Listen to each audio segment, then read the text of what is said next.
Hi guys, Dean here again, back for another video. This one's slightly different to my last video in the fact that I won't be owning, well probably not much anyway, but it just shows in comparison, certainly price wise, of the way things are going at the moment in vinyl. Remember back to the last video, I was having a bit of a rant about the Twin Peaks soundtrack reissue, which sort of retails around the 30 mark. Like I said, I did manage to get it slightly cheaper. But even so, for a single disc with a bit of a die cut sleeve, yeah, pretty poor value for money, to be fair. So in contrast, and I know a few people have shown this in the VC already, this is the new Opeth album. As you can see, fantastic, superb artwork on the front and back.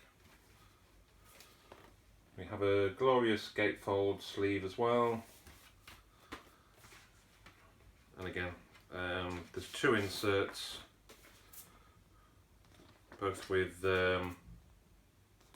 artwork and lyrics on the reverse.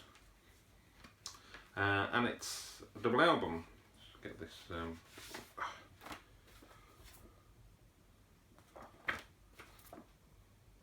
So you can see. So you've got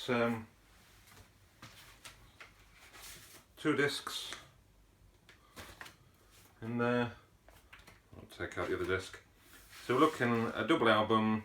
It's worth of music, gatefold, printed inners, lovely packaging as always from Opeth. £16. That's basically half the price of the Twin Peaks release. So it just goes to show, you know, there is no need for that sort of high level of pricing structure on vinyl. If these guys can shove it out for half the price for essentially double the music, then why not? Which leads me to the next point on the Opeth album. I did pre-listen to the first 3 tracks which they released digitally. I think I mentioned in my previous video anyway. I love the new album. I think musically it's a slightly different direction to Heritage and Pale Communion. Not too far away. It's still progressive. Probably progressive rock, erring on the metal side. They're not really so much a metal band any longer, which is no bad thing. I certainly think the material they were doing, first of all, wasn't really suited to my taste. At least it wasn't back then when they were doing it. Now, because of obviously what they're doing now, I seem to be okay with it. Strangely, I can handle sort of the the vocals that Mike was doing at the time. This one though is slightly heavier with respect to the bottom end, not so much heavier musically, although it is in places. Probably making no sense at all now, but no, others have mentioned the same sort of stuff as well. From what I've read in interviews and so forth about Michael, he was going through some personal issues with his relationship and so forth at the time. So I think this has sort of come across in the music, so it's not so much straightforward progressive as the previous 2 albums were. There's certainly more personal writing on this one, and that's reflected in the music stylings as well. Like I said, it does seem to be a sort of a lot of bottom end stuff on it. I think it was Dan Fury that mentioned similarities between certain number of tracks and Black Sabbath, which I'd certainly agree with. He, amongst others as well, I've also mentioned that sonically, musically the album is fantastic. Sonically, he picked up on a few issues with the, I'm assuming with the mastering side of things. The pressing is pretty quiet, can't grumble at all about the pressing quality on this. I sort of see what he means. I found the opening track to be crystal clear. As soon as Sorceress comes in, you can see it's got that bottom heaviness to it, which again I think Dan mentioned is probably something that's been done on purpose to get that sort of feel, that sort of 70s sort of progressive rock vibe that they've been going for again on the last couple of albums.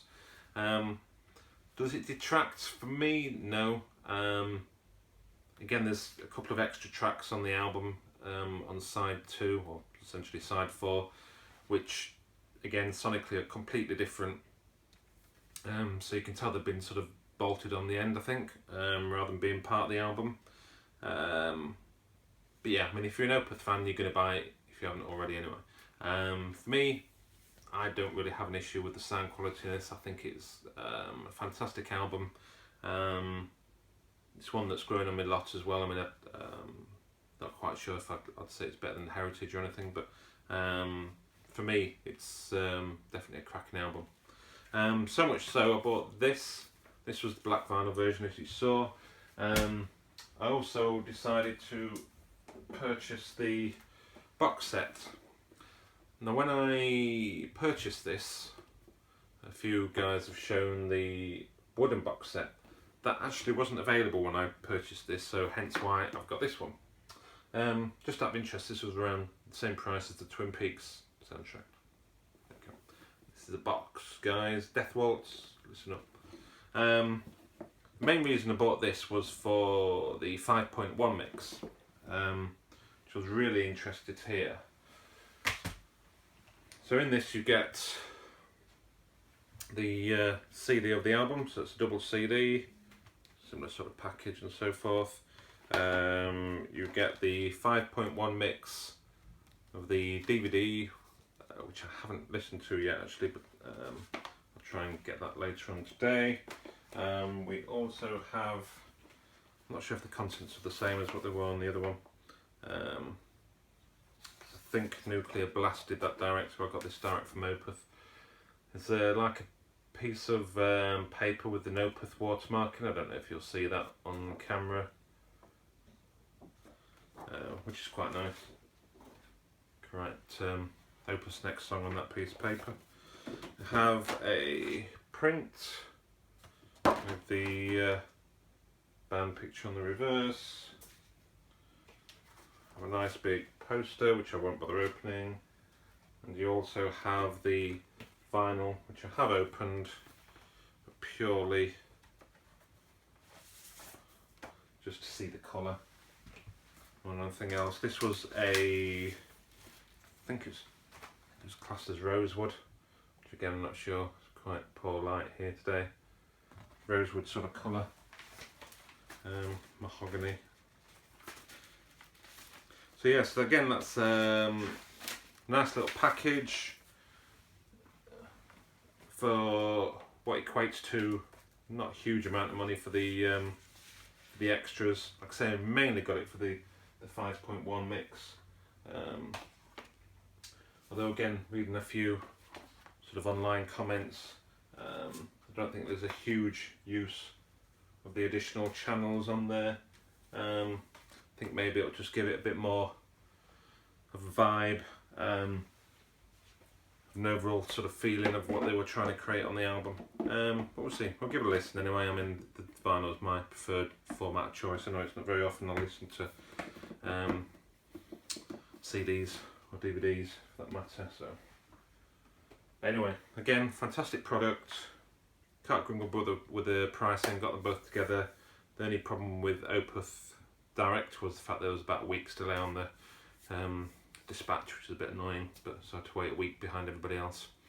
So yeah, that's Opeth. Following on the prog side of things, I also got this.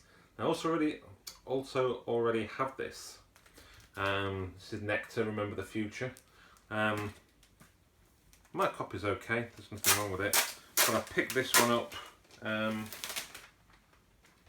was on eBay. A guy had a few records and so forth, but I noticed this one was sealed, and I should have done a sealed to reveal video really, but I was so excited about getting it and getting it cracked open. But the cover, it's just, everything is just mint. It is literally like it was brand new, came off the factory line yesterday. It's the original Passport label, as to be expected. It sounds fantastic. This was £12 I paid for this. I think he had it on a £15 buy it now or best offer. I went in at 12 thinking, yeah, you're not going to accept 12, I'll end up, may as well just pay the 15, but 15 would have been a bargain anyway. But he accepted the 12, so happy days.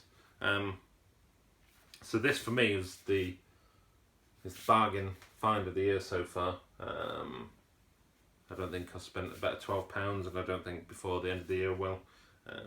Cracking album.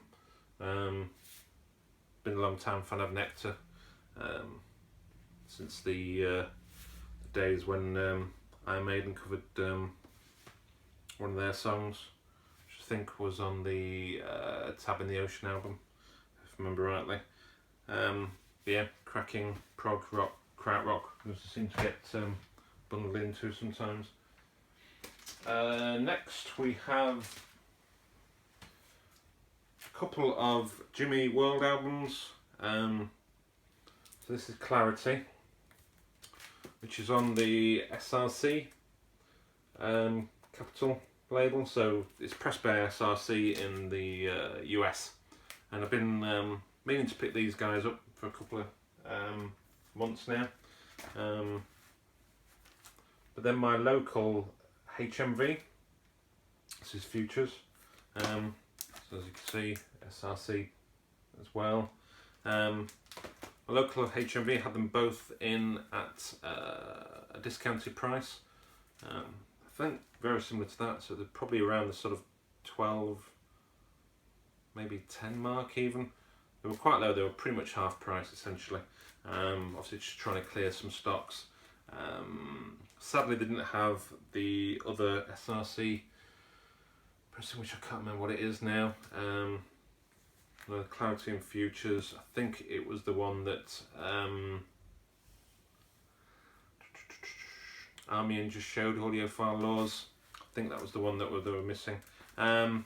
Basically I went for these rather than the Capital versions. I've heard on Steve Hoffman forums that these are probably the better sounding of the two. So I thought for that price, again I think they were both about the same price. I know the Capital they had both in. I plumped for these. So again, got a couple of cracking additions to the collection. I do really like Jimmy Eat World. Also picked up the recent, recent Bleed American reissue as well at the same time. Again, cracking album. Awesome. Again, I think that was quite cheap as well. So, and finally, the guys that watch my videos and enter my competitions over the last few years, you'll know I'm a big fan of the Leeds band Post-War Glamour Girls, and this is their debut 7-inch, which for some reason, going through all my 7-inches a couple of days ago, thought I had this already and realised I didn't. Saw one in eBay, but decided to get one from Discogs, which is about half the price. So I think I paid about £7 for this, so this is a bit of a bargain. It's going to got Ode to Harry Dean and Spitting Pearls. For those of you who haven't seen me converse about Post-War Glamour Girls, the 4-piece with the vocals being shared by the guitarist and bass player, male and female respectively. And I suppose they're a sort of a bit of a post-rock punk indie band, if that makes any sense. Yeah, it's hard to sort of pigeonhole them because they do have a different vibe from different albums. The last two albums were quite different, both probably dark in overtones. Trying to think of bands that have been compared with over the years. I know I've mentioned this previously, but it seemed to have escaped my mind. Certainly worth a listen. They've got a lot of stuff on YouTube. They've got their own channel as well, so check them out.